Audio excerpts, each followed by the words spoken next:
Good morning, everybody. Welcome to the third week of the fall 2018 British Literature class. So, last week we had a bit of a difficult reading. We had William Wordsworth, and then we had Samuel Taylor Coleridge. I know that they were pretty tough readings. I did grade all the quizzes. All the quizzes were passing, so that's good. I should, within the next couple of days, have all those papers that you wrote graded, and I'll try to give you as much feedback as I can on them so that you can do well on future papers. I always try to give thorough feedback on papers so that you know where your grade came from. If you get a perfect score, of course, then I'll say great job, keep up the good work. If you get a lower score, then I will tell you why you got a lower score. So be looking for those probably no later than Wednesday. That way you can have the notes that I give you on those papers before you write this week's papers. All right, so this week's readings, I should say, are on the French Revolution. Now, I always open this up by saying that before there was Fox News versus MSNBC, there were pamphlets.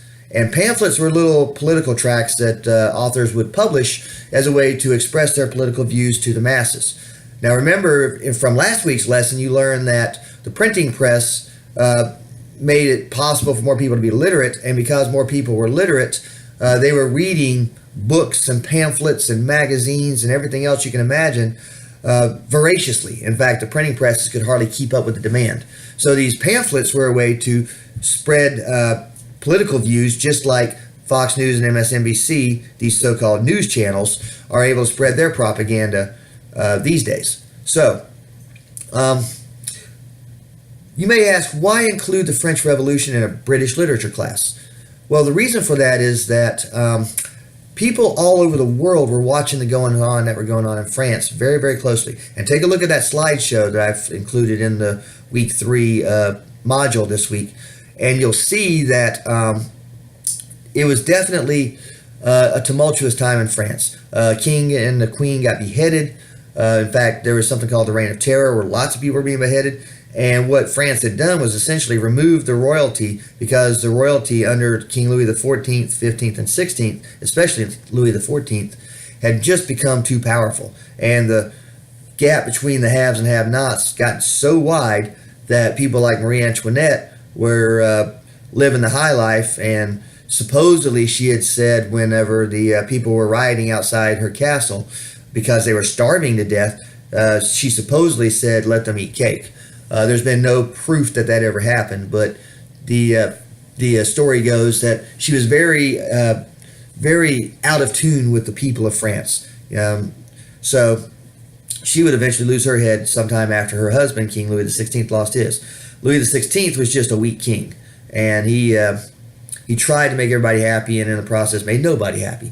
And so the royalty was then replaced by another form of government, which would then eventually become replaced by Napoleon, who was a dictator. But that's not a part of this lesson.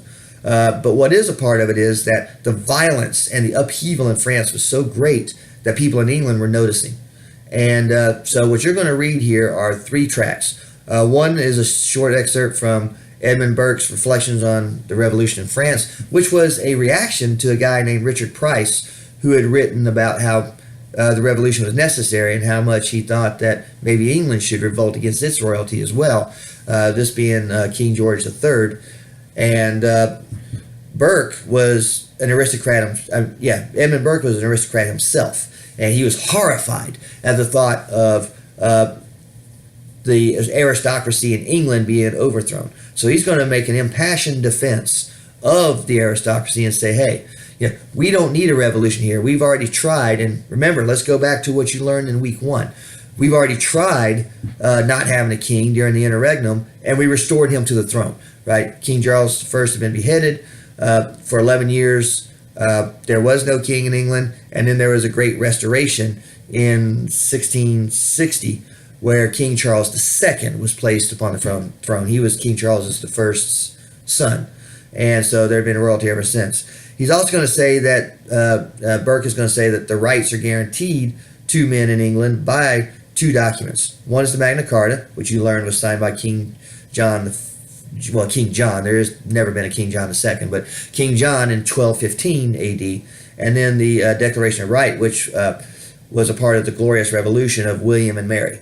So Burke's going to argue that those documents actually guarantee everybody in England rights. He is also going to say that everybody has a right to equal rights, but nobody has a right to equal property. So he's going to say the landed people and the rich people should keep their wealth, and that the poor people can fend for themselves.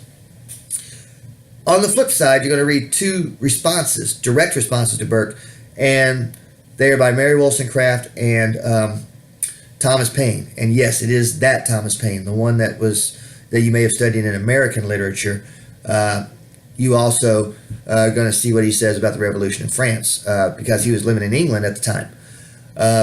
Paine was a very bright man, but he wasn't a very popular man. So if you want more on that, you can Google Thomas Paine and read his biography.